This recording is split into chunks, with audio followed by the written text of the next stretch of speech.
بسم الله الرحمن الرحيم.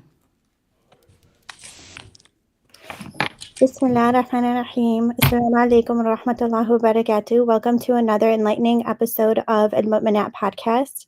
This is a space where we as believers come together to reflect on the wisdom of the Quran, share insights, and strengthen our connection to Allah subhanahu wa ta'ala. Whether you're joining us for the first time or are a regular listener, I pray that this session enriches your heart, mind, and soul. Today we will begin with Surat Al-Baqarah, Ayah 72. And our speaker for this session is Hanan Mansoor. May Allah subhanahu wa ta'ala grant us understanding and allow us these reflections to guide us towards bettering ourselves and our communities. Let us start with the remembrance of Allah and delve into his words. Jazkallahkheir for joining us, and let's begin. Assalamu alaikum wa rahmatullahi wa barakatuh. Inshallah, today we're going to start on verse 72. We're going to start to read the Quran. This is the best opening you can open any class with. Then, inshallah, after the translation, we'll do small dua, and then, inshallah, we'll go to the tafseer of the verses, inshallah. أعوذ بالله من الشيطان الرجيم. بسم الله الرحمن الرحيم.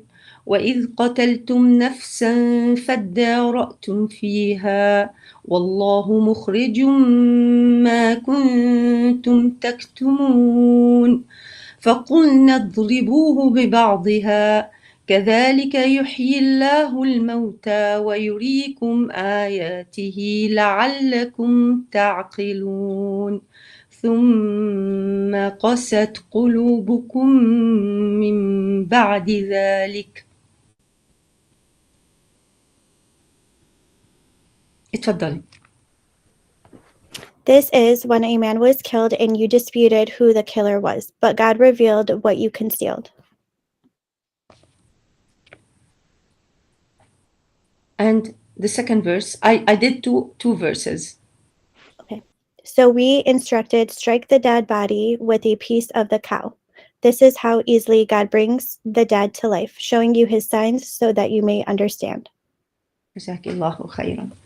بسم الله الرحمن الرحيم. الحمد لله نحمده ونستعينه ونستغفره ونعوذ بالله من شرور أنفسنا ومن سيئات أعمالنا. من يهده الله فلا مضل له ومن يضلل فلا هادي له. أشهد أن لا إله إلا الله وحده لا شريك له وأشهد أن سيدنا وحبيبنا محمد عليه أفضل الصلاة وأزكى السلام. We ask Allah subhanahu wa ta'ala for steadfastness in our religious affairs. We beg Allah subhanahu wa ta'ala for determination to follow the guidance. We beg Allah subhanahu wa ta'ala to enable us to show gratitude for his bounties and to worship him with the best devotion. We ask Allah subhanahu wa ta'ala for a truthful tongue, a sound heart, and upright character. We ask Allah subhanahu wa ta'ala and we seek his protection from the evil of all that only he is aware of. We beg Allah subhanahu wa ta'ala for the good that only him knows. And we ask forgiveness for our shortcomings and for our sins. Surely Allah subhanahu wa ta'ala is the all-knowing of the hidden. ربي اشرح لي صدري ويسر لي أمري واحلل عقدة من لساني يفقه قولي وافتح بيننا يا ربي وبين قومنا بالحق وأنت خير الفاتحين. طيب. And recall when some of you had killed a person and then you blamed each other. So Allah subhanahu wa ta'ala was to bring to light all that you were suppressing. So you see, Ayah 72, now finally we are starting to know what the dialogue in the previous verses was about, what this command of slaughtering a cow was about in the previous verses. And you can see that story started with that command. إِنَّ اللَّهَ يَأْمُرُكُمْ أَن تَذْبَحُوا بَقَرَةً. Allah subhanahu wa ta'ala command you to slaughter a cow. It started with the dialogue back and forth between the children of Israel and their prophet, arguing, asking, disrespecting the command, disrespecting their prophet. They didn't understand why that command. They came to the prophet and they came to Sayyidina Musa alayhi salam with this mystery murder. All they wanted to know is who killed the man. And the prophet Musa alayhi salam was known to them as the prophet who talked to Allah directly. So for them, after a while, Sayyidina Musa alayhi salam will come to them with that command, simple, clear command that has nothing to do with their questions and their requests. And subhanAllah, you see, us as reader, you are put in that scene. Yani Allah subhanahu wa ta'ala starting that scene with a dialogue, and we are going into that scene through the dialogue as if we are there, as if we are hearing them, watching them, going back and forth, narrowing down their options and making harder for them until it's no longer a simple ordinary cow that is easily could have been found anywhere. But they kept on going back and forth and making it harder and asking for a specific description until when it's done, it costs them really a fortune. And this is something beautiful style of presenting stories in the Quran. Allah subhanahu wa ta'ala in so many of the stories, He will tell you the story as if someone is, subhanAllah, as a narrative to the story. You know, a person yani the story, sometimes it will be narrated as a third party talking about the story. But sometimes Allah subhanahu wa ta'ala will bring a dialogue, a living scene for us to watch it. So for everyone to relive that scene, to relive the dialogue, to be your own judge.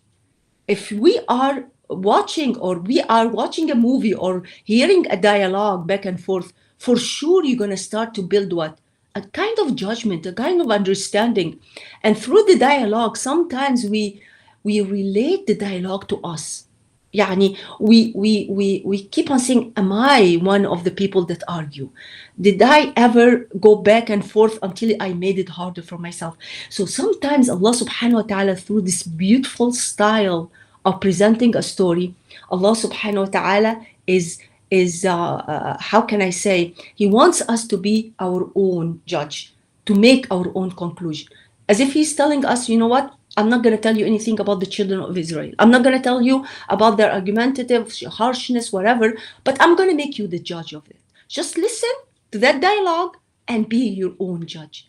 And one thing about it that is so amazing, that through that process and through the dialogue, Allah subhanahu wa ta'ala is showing characters, is showing traits. And it's amazing that the third verses, after Allah subhanahu wa ta'ala is talking about the story, and after Allah subhanahu wa ta'ala is finishing with that story, He gives His own conclusion, which is ثُمَّ قَسَتْ قُلُوبُكُمْ. Then your heart become hard. As if in the beginning, you can see all the traits and all the backing and forth and all this dialogue. He wants to show some of the traits and the characters that can really lead to a harshness heart. And this is something extremely important. So you see, Allah subhanahu wa ta'ala, we started that verse now to understand what this was all about, the commandment, what this is all about, the dialogue. And now, as soon as they carried out the command, Allah subhanahu wa ta'ala revealed what? Revealed to them the purpose and the why that we always, subhanAllah, it's troubling us for every command of Allah subhanahu wa ta'ala. The why. Why is that? So you see, Allah subhanahu wa ta'ala is telling them, and recall when you had killed a person and therein you blame each other, and Allah subhanahu wa ta'ala will bring to light what that you were suppressed. So not only Allah subhanahu wa ta'ala will answer their questions, and He will take, Allah subhanahu wa ta'ala Himself will answer the question, but He will answer it in a way which highlight His power, which highlight the absolute no doubt about the resurrection. And He will also highlight the mystery of death. The mystery of death that kept on preoccupying human beings since the beginning. And how this was achieved, Allah subhanahu wa ta'ala said, then strike the slain one with part of the slaughtered cow, and he shall come to life. And this was achieved really. They took a piece of the cow from the slaughtered cow, and they struck the dead's body with a part of it, and the dead man came to life, and he pointed to his killer, and the mystery was solved, and justice was done. And subhanAllah, we see this is how the story ends. But the question here that we have to question ourselves is why again? Why that approach? Why Allah subhanahu wa ta'ala, He could have easily restored life through the staff of Sayyidina Musa, like He did with the sea. He could have easily even just arranged them together around the seas, and then the disease will come to life, and He will say everything. What can be possibly the relationship between the sacrificed cow, which the Jew were accustomed to? Okay, they were accustomed to sacrifice a cow. What is the relationship between that and the man being restored to life? Or what is the relationship between, or the question is here, why Allah subhanahu wa ta'ala want a sacrifice, a piece of a sacrificed cow, which has no life, to restore a life to a man who has been dead? Like a dead cow restoring a life to a dead man. And here we need to stop by that verse and do some reflections. The reflections that I'm gonna give today, they are reflections subhanAllah, I came up with through my readings of through my experience and my readings through the tafsir. But also I would love for you and whoever is hearing me to come up with your own reflections. And maybe at the end we can share some reflection that it passed by me, subhanAllah. Taib, what is the first reflection here that I felt like it's so important to mention? The first reflection is that we as human beings, we learn better through process and through experience. We can, through the experience and through, sometimes when we go through experience, we go through trials, we go through the choices when we go through the trial, like the children of Israel. Don't you ever think that this has happened in a day or two? No, they kept on back and forth, and after they took the answers, they went back to search for it, and then they come back, and then it took them a while to go back and forth, and this was a process that they went through. But subhanAllah, imagine the amount of wisdom, the amount of knowledge that you can learn through a process, better than just to take an advice and run with it.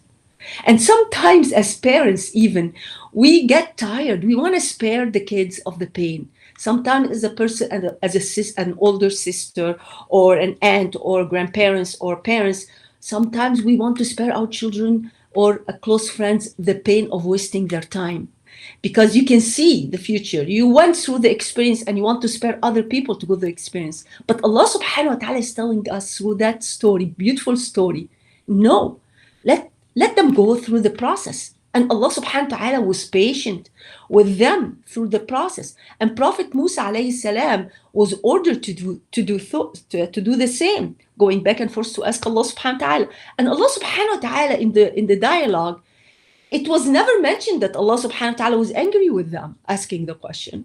He was never angry with them, subhanAllah, and neither is Prophet Sayyidina Musa alayhi salam was angry, except when they started to mock and disrespect the Prophet. Then you can see that this is how it led later on to the harshness of the heart. And while I'm doing the reflection, I want you also to come up with your own traits and your own characters. What do you think can lead to the harshness of the heart? Because this is something very important. The Prophet ﷺ, he said, أَبْعَدُ النَّاسِ مِنَ اللَّهِ الْقَلْبُ الْقَاسِي. The furthest people from Allah are the hard hearts or the harsh hearts. So to have a harsh heart and hardened heart, it's nice for us, it's important for us to know actually what can lead to that. Okay, so the first thing we need to understand that. We need to understand that when we go through an experience, we go through trials, we go through a situation when you have to make choices, and maybe you go through the consequences of your choices. It's not that Allah subhanahu wa ta'ala doesn't like you or angry with us, or no. It's just Allah wants us to go through what? Through the process of learning. And then later on you say, well, wow, I learned that patience is key. Or wow, I learned that being around a bad environment is not good for me. So instead of somebody tells you and you'll take that for granted, no, Allah subhanahu wa ta'ala sometimes is a beautiful thing to go through the process. And here we see that how Allah subhanahu wa ta'ala, through the process, show us the traits shown to Bani Israel. One more thing I wanna say, that sometimes we learn about ourselves through also the process, and through trials, and through afflictions, and through choices that we have to make and face the consequences of our choices. And we don't like that, like I said. But sometimes for instance, me, when I went through I went through tough experience. I thought of myself of being patient. I always thought of myself as being patient, being a person with wisdom. But subhanallah, when test comes, it reveals to you who you truly, what are your weaknesses, what you thought that you had, and you discovered that no way, I have to work harder on that. I have to learn more skills. I have to get to know myself better, or to like I said before, you learn. خلاص. So this was the first reflection we get from the story. The second reflection I came up with is Allah subhanahu wa ta'ala established the universe upon specific laws. خلاص. So Allah put laws when He created the universe. When He created the universe, He put specific laws. خلاص. Some creations, they have no choices but follow the laws. The sun will rise from the east, set from the west. You can see, for instance, the fire will burn. The knife will kill. These are laws that Allah subhanahu wa ta'ala, the trees, you put a seed inside the dirt, and you water the seed. Usually you expect the seed to grow to be a tree. A man or a woman will get married, خلاص, surely they expect to have children. So this kind of the universal laws, and there are laws that we even don't pay attention to, but they are key to our success, and they are key to our survival. You need to eat, you have to better go and get up and fix for yourself meal. You want to survive, you want shelters, you want food, you want to get married, all these kind of survival needs, you better get out and you better work. These are the law that Allah subhanahu wa ta'ala established the universe upon. And it's very important to understand that you cannot worship Allah outside these laws. And this is what the children of Israel, one of their mistakes is they want to do their own law, or they want to go above the law. And this is not the way we worship Allah subhanahu wa ta'ala. Allah subhanahu wa ta'ala put laws. If you disrespect these kind of law, then, or you sit and you do nothing and you say, Ya Allah, urzuqni, Ya Allah, provide for me. This is a way of also disrespecting the law, disrespecting Allah subhanahu wa ta'ala. And this is something we have to be aware of as Muslim, because we think that I am a Muslim, things will come to me. I don't have to work hard.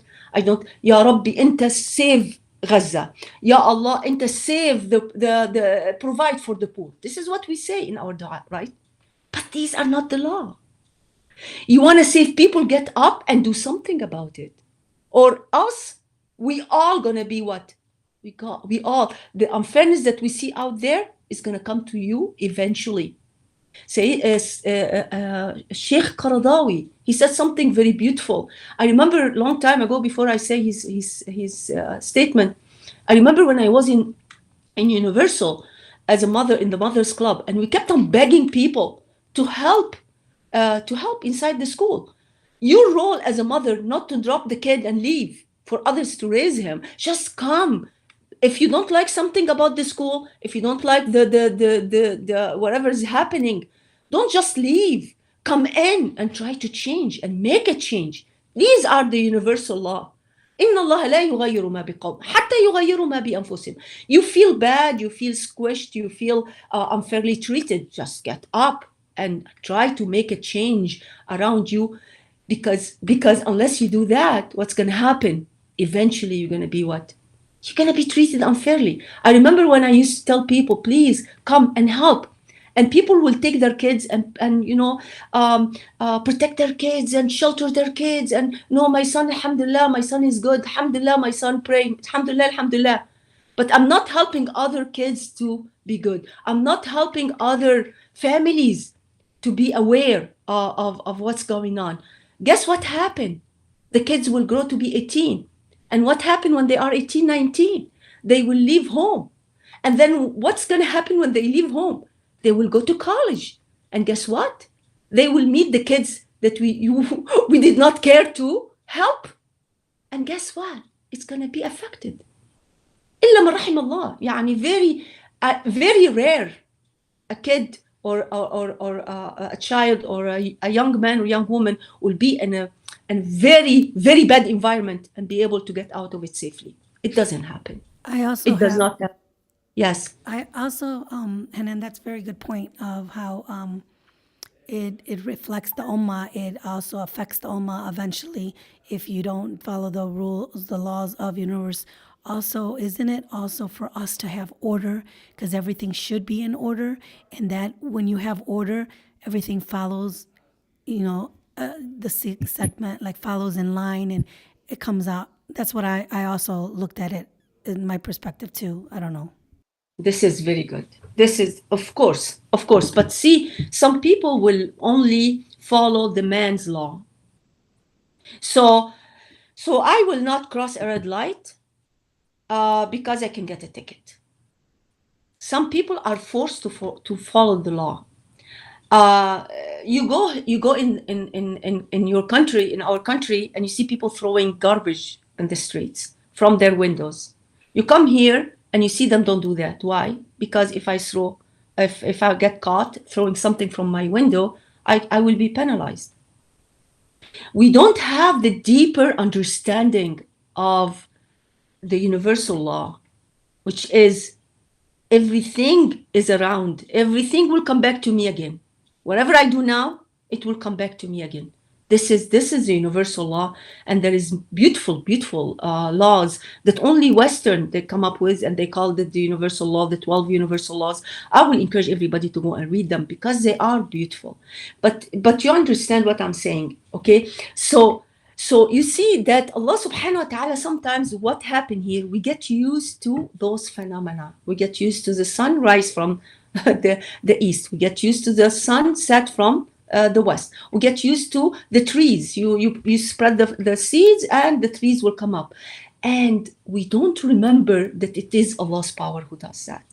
And it will come time. There is hadith in Bukhari and Muslim, that Allah subhanahu wa ta'ala, the Prophet ﷺ was Abu Dharr al-Ghafari, and they were walking and the sun was setting. And the Prophet ﷺ told him, Ya Abu Dharr, do you know where it's going, where the sun, when it's set, is going? He said, Allah wa Rasuluhu a'lam. Allah subhanahu wa ta'ala and his Prophet knows best. So know best. So he said it goes to prostrate under the throne, asking permission to rise the second morning from the east. And Allah will give it permission until one time it will come and prostrate, and Allah will not accept its prostration, and will ask permission to rise from the east, and Allah will not give it permission, and He will ask her, go back from where you came from, and the sun will rise from the west, and this is the beginning of the Day of Judgment. So we see all these beautiful phenomena that Allah built the universal on, and we forget sometimes that Allah is above and beyond these laws, and Allah is capable, and He is the one who does everything, and nothing comes except with His permission. And that's why you see that Allah, through this action, you bring a dead piece of a cow and you hit a dead man. It's something that no way it will happen under logic, but Allah is beyond logic. Allah is beyond logic, and we forget all of that, and we forget that is Allah beyond the means. So sometimes we work for the means, and we forget to thank Allah subhanahu wa ta'ala who provide for us the means. The third reflection, I believe that inshallah, and I will stop inshallah for your comments. The third reflection is the reality of death, the mystery of death. And subhanallah, this is the greatest mystery that has been preoccupied minds and scientists since beginning of creation. I mean, Allah subhanahu wa ta'ala in Surah Al-Isra, He said what? He said, وَيَسْأَلُونَكَ عَنِ الروح. شوفي ويس يعني they keep on asking you about the spirit, about الروح. And a man went to the Prophet and he said, Ya Rasulullah, Allah subhanahu wa ta'ala will revive everyone, will revive all these creation. How Allah subhanahu wa ta'ala revive the dead? So the Prophet he said, have you ever passed by a muddy valley, lifeless muddy valley? He said, yes. He said, and later on, have you ever passed by the same valley and you found pasture and you found trees and you found green? He said, yes. He said, this is how Allah subhanahu wa ta'ala will revive the dead. In a way that it's something that is easy for Allah subhanahu wa ta'ala, but it is a mystery for mankind. And you see that people react to this phenomena or this mystery in a different way. You see how now all their minds is around how to defeat death. How to defeat death. And sometimes we try even to detach ourselves from that fact. I mean, one time in a workshop, the trainer, as soon as she came inside, she asked this question for us to reflect. She divided the people into groups, and she asked us to come up with this a question. And she said, what is the only fact that every human being agrees upon, regardless of age, color, gender, faith, background, regardless, culture? So everyone started to come up with what is that fact? What is that fact? At the end, it was death. Death is the only fact that is again and again and again seen. Subhanallah, like creation was the only fact. You see, when Allah subhanahu wa ta'ala created Adam alayhi salam, what did He tell us about the process of creation of Adam alayhi salam? The dirt, and then Allah subhanahu wa ta'ala He added to the dirt water, and He left it until it became a sound clay, and then He shaped it, and then after He shaped it, what happened? He breathed into the spirit.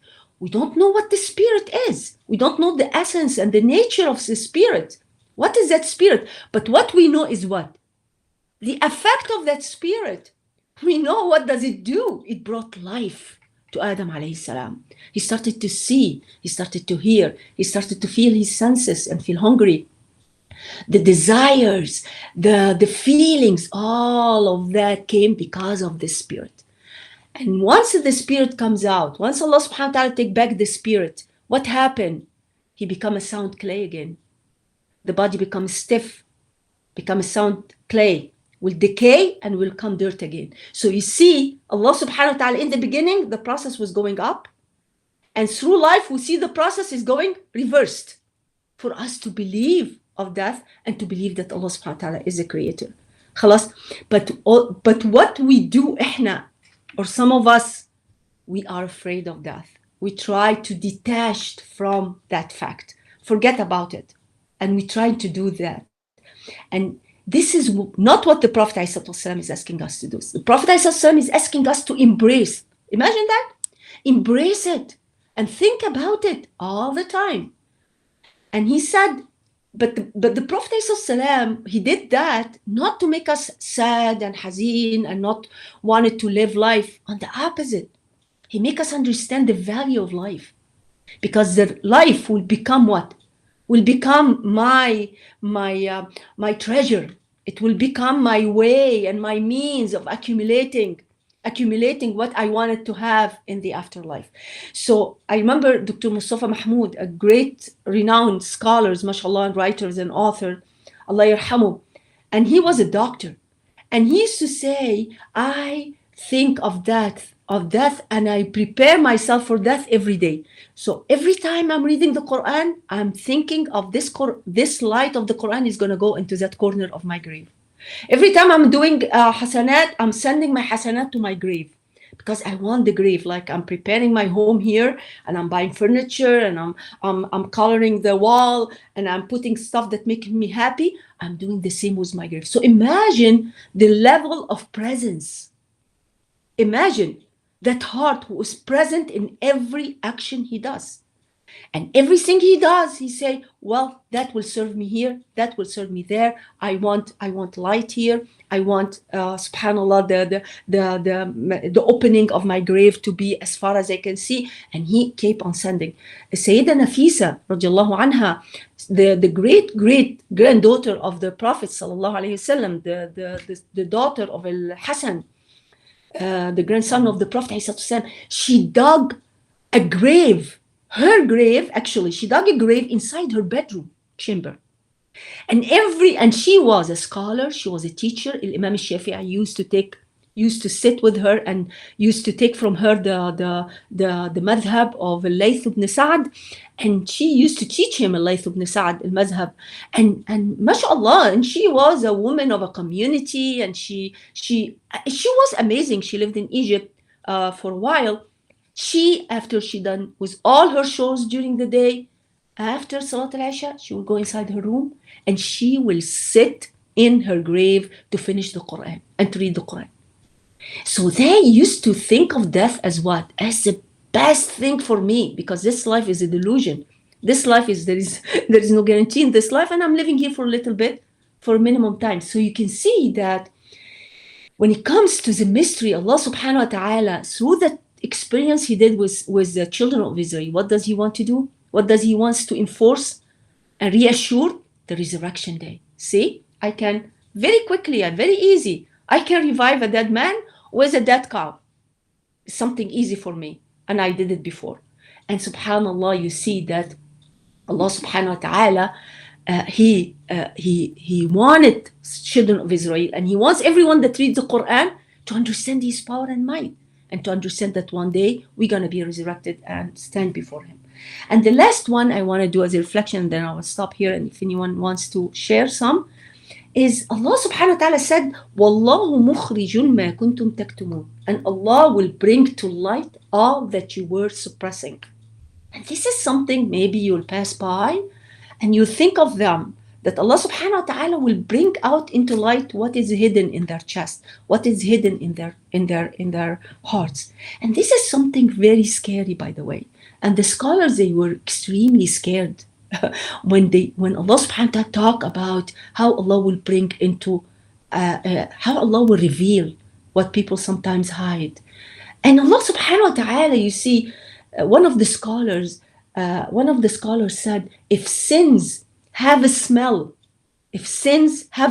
imagine every time you sin, there is a kind of smell that I remember, subhanallah, I didn't understand. Subhanak ya Rabbi, one time, I was extremely in a state of fear. And I swear to God, there was a smell that came out of my body. And I said, this is the smell of fear. Fear has a smell. Subhanak ya Rabbi. That scholar, he said, if every sin has a different kind of smell, he said, then none of us will be able to come close to the others, to the level to shake hands. So he said, what he's saying is that we sin day and night, and we sin, and we have plenty of shortcomings, and Allah veils us by his mercy and by his generosity. He makes sitr. He veils the human being from their sin, and he loves for us and warned us not to reveal other people's secret or other people's shortcomings. It's against Allah's rules, and it's against Allah's law. And yet Allah subhanahu wa ta'ala will say, and he will reveal their sin. He will reveal their sin. When does Allah reveal the sin? During the time of Umar ibn al-Khattab radiallahu anhu, a man was accused of stealing. Khalas. And Sayyidina Umar, it was a story that was mentioned. Sayyidina Umar radiallahu anhu, this man, once you are accused of stealing, there will be justice done. Okay, so the mother ran to Umar radiallahu anhu, and she told him, Ya Amir al-Mu'mineen, Wallahi, this was the first time ever he did that. So Sayyidina Umar, he said, Wallahi, this is a lie.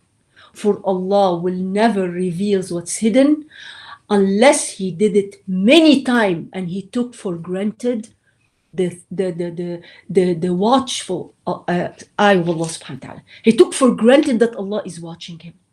And we see that how many of us, we are the same, we do the same. In the beginning, we sin and we feel bad, remorseful, or we feel afraid that somebody is seeing us. But then when we feel like nothing happened to us, we don't remember that this is the veil of Allah subhanahu wa ta'ala. But what happened? We do it again. And the shaitan says, see, it's okay. And we keep on doing it until it becomes a normal habit. So the regret disappear and we started to rationalize what we do. And not only rationalize what we do, at that moment when we started to disregard the command of Allah, or you think that Bani Israel are mocking their prophet or disrespecting Rabbil Alameen, we do it every day, unfortunately. If we look into our life and style of life, you see that the minute that we disregard the command of Allah subhanahu wa ta'ala, as if we take for granted, we take for granted what the Prophet ﷺ asked us to do, and we are not revering Allah subhanahu wa ta'ala. So once this has happened, the heart become hardened. Nothing. And not only that, we start to encourage others to do it. I remember one time a young woman, she was brought up in a beautiful Islamic environment. Her family, very religious, in Islamic school. She had Islamic friends. I remember when she went to college a few months, and I met her in a gathering. And I don't know where the conversation went, but we were talking about the environment of the college. And she said, yeah, I have friends who are not Muslim, and I go with them sometimes, and we sit. And even though they drink, I am a very strong. I'm a very strong woman. I don't drink, but I'm not gonna stop sitting with them because they drink. It's okay. I can protect myself. That myth that the shaitan encourage girls and encourage men to believe. I can protect myself. Allah subhanahu wa ta'ala say, خُلِقَ الْإِنسَانُ ضَعِيفًا. Allah subhanahu wa ta'ala say, surely human beings were created with weaknesses. Don't test your weaknesses. Don't say I'm strong enough to handle this or that. Because if you say that, not only we are disregarding the commandment of Allah subhanahu wa ta'ala. Imagine that girl, how much she disregard direct command, not only from Allah, from the Prophet ﷺ, when he said, Allah cursed those who drink, cursed those who drinks, cursed those who sell drinking, cursed those who facilitate drinks, and cursed those who sit with those who drink. So when you sit and you say, I'm strong enough to do that, then what is it? You're taking for granted that curse? We are taking for granted that curse. Or when we have the hijab, for instance. And the thing is that she talked proudly about it too. It doesn't matter. And when you are a girl of that status, a girl who was raised in Islamic school, understand right from wrong, and girls like you see you sitting there, it's a kind of encouragement, because we encourage and we encourage others through our model, through our behavior, not necessarily we talk about it. The same thing with a girl who Allah subhanahu wa ta'ala gave her the blessing of hijab, and she decided to take the hijab off for one reason or another. It's fine, but don't go and post that on a Facebook and rationalize that and encourage others to do the same, because this is something between me and God. This is something that eventually Allah will reveal what's hidden. And this is something, wallahi, I didn't have time to bring the ayat and the verses, that how Allah subhanahu wa ta'ala, how scholars, they used to cry when Allah subhanahu wa ta'ala mentioned in certain verses that Allah will try you hard until what's inside of you is revealed. And they used to cry to Allah subhanahu wa ta'ala saying, Ya Rabbi, if you try us that hard, if you squeeze us that hard, Ya Rabbi hatakt satrina, as if you lifted the veil and everyone will see our weakness and shortcomings. So in general, in normal thing, Allah is sittir. He loves to veil his servant, and he accepts repentance, and he knows the weaknesses, and he will be hand closer to the servant who acknowledged his weaknesses. But once we started to do it again and again and again and take for granted Allah's veil, then Allah will lift that veil. And woe to those whom Allah subhanahu wa ta'ala lift the veil. Now there is no mercy. Things will be shared on Allah, as we see.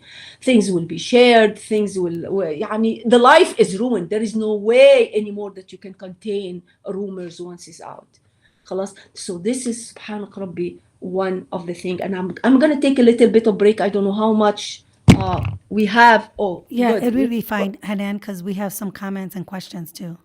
So I'm going to stop for a few minutes and then we'll go through Maqasat Qulubukum. We'll read that, inshallah. So we'll give 5 minutes to question. Okay. Go ahead.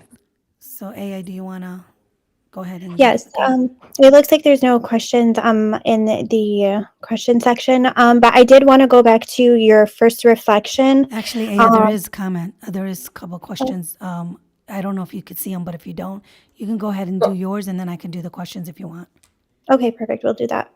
I wanted to go back to your first reflection. You use the word reflection a lot, and it reminds me of just self-awareness through any trials or tribulations through life, and how those can affect you. You learn more about yourself and how you can better yourself through each situation, because every situation is unique. So you learn what deficits you might have.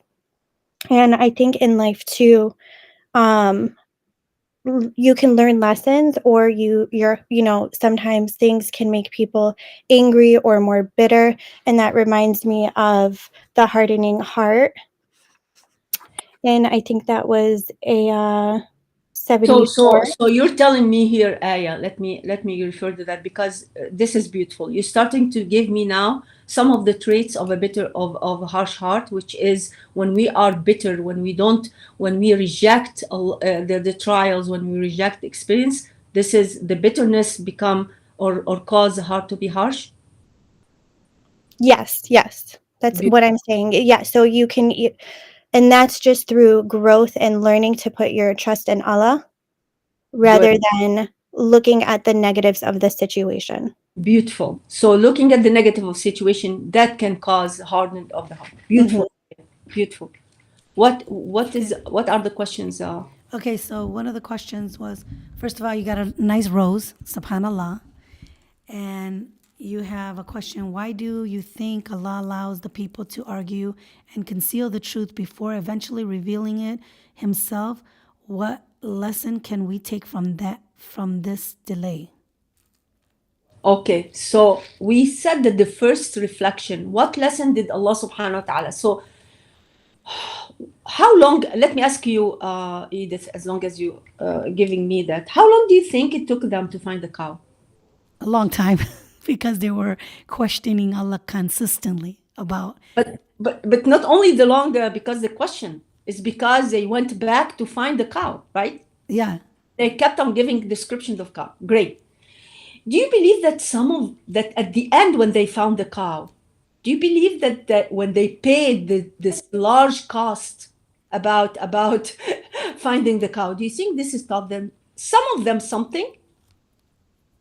Do you think if it stopped them, you mean? Do you think that if you are there, let's say if I am one of them, because let's be subhanallah clear, throughout the Quran, Allah subhanahu wa ta'ala always say that there is a group of the Jewish, they were scholars and believers. Sah? And this is what previously the speaker before he said. Not all the children of Israel were argumentative, were hard-headed, were mocking. No, some of them were scholars and some of them were believers. So if you are one of them, hatta if you are among those stubborns, do you think by the end of the story, when they are tired trying to find this cow, do you think they came up with an answer to that? Do you think they came up with a lesson for themselves? Well, it depends. If they were like stubborn about it and they really didn't want to learn a lesson from it, they just wanted to be arrogant. But if you're saying that because there's scholars in between them that they knew, but they just didn't care to know. Yeah, I understand. But hatta even though when they are stubborn, how do you think, how did they feel when they paid? Do you know how much they paid for that cow? The cow they slaughtered the cow, and they took the flesh of the cow, salakhu. Salakh mean they took away all the outside of the cow and they filled it with gold for the owner. And some of the scholars, they say the weight of the cow. So they weighed the cow, and in front of it, they put gold for the owner. Do you think they felt bad doing that? They felt bad paying that amount of money? Of course they did. Of course, yeah. Of course they There did. was a lot of gold. Exactly. It cost them a lot. So why Allah subhanahu wa ta'ala will postpone, will make the process? This is an amazing question. And I will say it very briefly, because if you don't go through the process and reach a conclusion yourself, you'll keep on falling into the same trap again and again. You hear people come to you say, I don't know why this is happening to me. Wherever I go, and even though I change situation, I still have that incident happen to me. I still have these people who will plot against me. I still have that man who will keep on putting me down, or people put me down. You hear that all the time, right? Mm-hmm.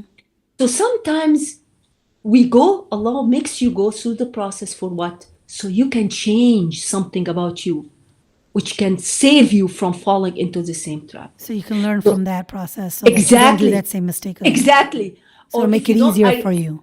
Wallahi, I was preparing this yesterday. My son is 30 years old. And I kept, since he was 21 years old, I keep on telling him, Ya Ibni, this is not the way to go. Ya Ibni, this is not, you need to do 1, 2, 3, 4. This is life. This is laws of Allah. No way. And refuse and refuse and refuse and refuse.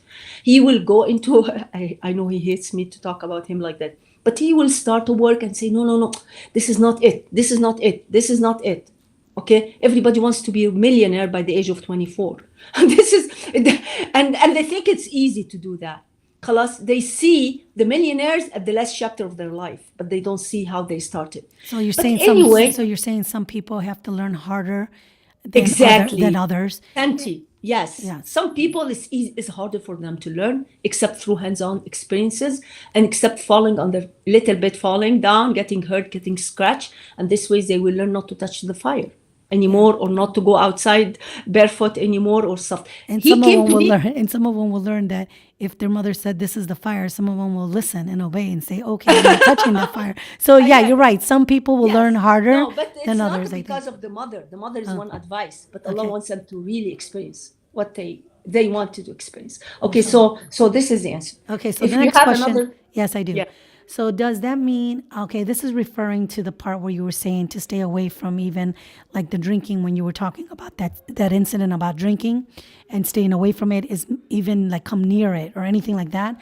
This question is referring to that. It says, does that mean don't put yourself in a situation where there is haram happening even when it's non-Muslims? Yes, absolutely. Absolutely. You put yourself in the haram, and you take, like I said, you think you're a strong superwoman, and you go against, if it's a clear, listen, I have to be 100%.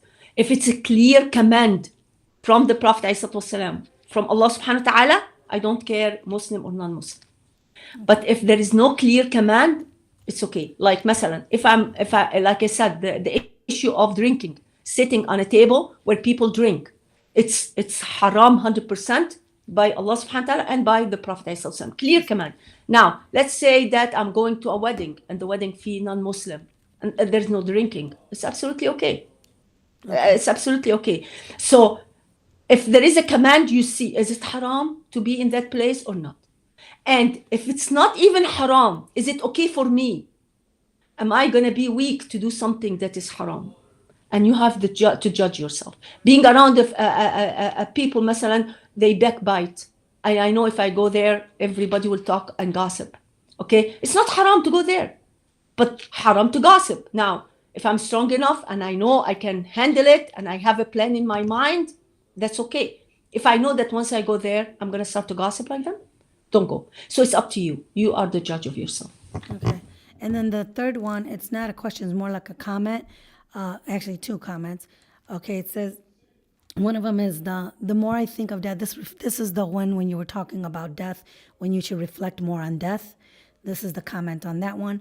The more I think of death, the more I want to do good and worship Allah, the more I ask for forgiveness and want to reflect on Allah and worship Allah even more. And now I'm trying to look into more things that I can stay away from, like music, and don't celebrate birthdays, that I feel it made me more closer to Allah, and I don't care more for this dunya like I did before. So that's reflecting Thank on it. you. I love that. Now I have a quick question.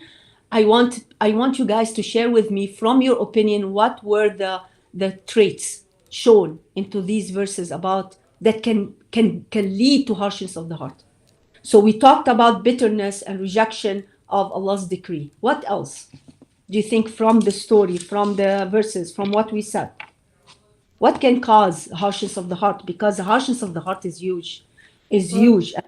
Yes, go ahead. One of them I think would be, I don't know, one of them I think would be loving dunya too much. Loving dunya too much. Yeah. Okay, this is good. Absolutely. What else? I think I would say probably just how everyone wanted to know what happened, so they started pointing fingers at each other, looking for someone to blame rather than putting their trust in Allah. Okay, that can be. But I want more specific, from the story, from the dialogue, that Allah put you inside this dialogue to be the judge. Well, I feel like if So you, very quickly. there's one more thing that I think, I'm not sure, Allahu Alam, but I feel like when Allah commands something, if you don't obey right away and you start to like ponder and say, no, I don't think that's what it is, but you know clearly that's what Allah ordained or set the law for, and you're trying to walk around it, that can harden the heart, can it, or no? Absolutely. Disregarding Allah's command, clear command. Like when this young woman, she totally disregarded the command. And then she started to sit. And then after sitting once and sitting twice and sitting third time, and then she took off her scarf. And then, so you see the steps of shaitan. The first step is disregard the command and rationalize. So we see from what the story, you see Allah subhanahu wa ta'ala showing us the traits and the characters. Somebody said arrogance. Ahsanti, the arrogance, I know better. You see the judgments, and these are one of the sign of the harshness of the heart. The judgments, the rationalization. Also, you can see for the judgment, the disrespect to the Prophet. Look at the Prophet. How many we hear, astaghfirullah al-azim, disrespect to the Prophet. Look at him, he married this. Look at him, what he did. No way. What kind of Prophet will do that? These are words of disrespect to the Prophet. Ala tool, you see your heart become hardened. What about Hanan? Another comment was constant exposure to negative and haram things. Ahsanti, to be around haram things, because when we are always exposed to haram thing, what happened? It hardened it.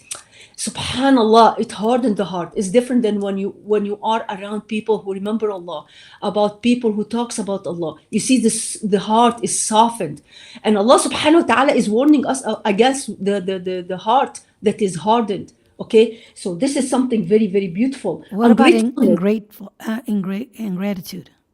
Bravo, Ali. Ungratefulness. We are not grateful for what we have. All of that are causing the heart. One thing I will talk about very quickly is what is the solution of that. I have only 5 minutes, but I'm going to give it to you in a pill. The only solution to the harshness of the heart is the presence of the heart. We live on autopilot. We wake up in the morning, we do what we do. You attend the classes, it's okay. I have a janazah, it's fine. The Prophet ﷺ, one time he went to a barrier with the Sahaba, and the grave was open, and they make a lahd. They were preparing the lahd while the Prophet ﷺ was sitting around the graveyard, and he had the Sahaba around him. He had this small stick branch, and he kept on banging the branch against the earth, like hitting the branch with the earth, like making this sound. What does this sound mean? He was sallallahu alaihi wasallam, the best teacher, making the sound to bring attention to the Sahaba to this grave. And he said, ask Allah to forgive him, for he's going to be questioned. Now he's going to be questioned. And the Prophet ﷺ, he said, for that, prepare your day. So you see the difference, how the Prophet ﷺ always asking the Sahaba to prepare their heart, to be present in what they do.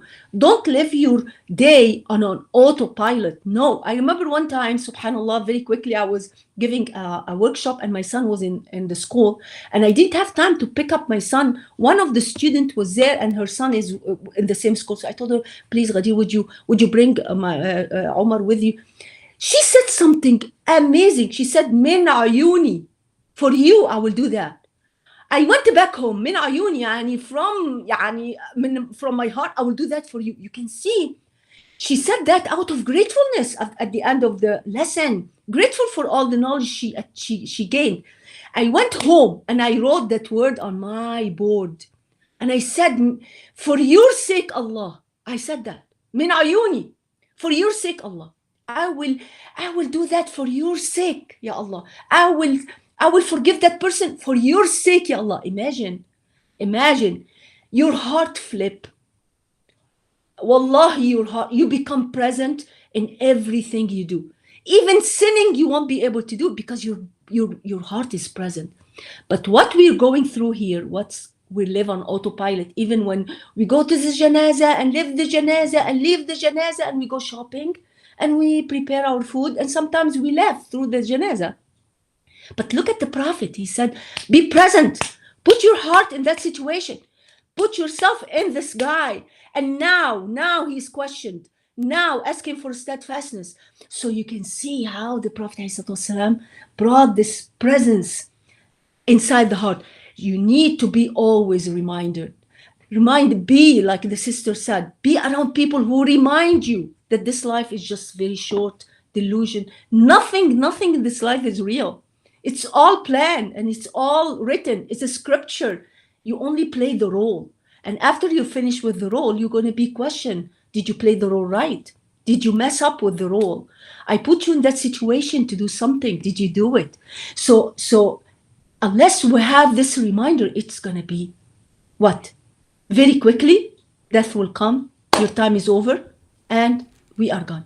So alhamdulillah, you have heedlessness is one of the major sign why you are harsh, and reminders and present is one of the major reasons for your subhanallah. أقول قولي هذا واستغفر الله العظيم لي ولكم والعصر إن الإنسان لفي خسر إلا الذين آمنوا وعملوا الصالحات وتواصوا بالحق وتواصوا بالصبر. جزاكم الله خيرا. All right, well, that wraps up today's episode. We hope you found it beneficial and enjoyed tuning in. Your feedback is always welcome. Whether you have questions, comments, or suggestions, feel free to share live or email us anytime at Al-Muminat@gmail.com. And don't forget to continue sharing our podcast with others. Our aim is to guide and enlighten our ummah. Special thanks to Sister Hanan for hosting today. May Allah reward you. Thank you for listening, and we look forward to having you with us in our next episode. Until then, take care and stay tuned.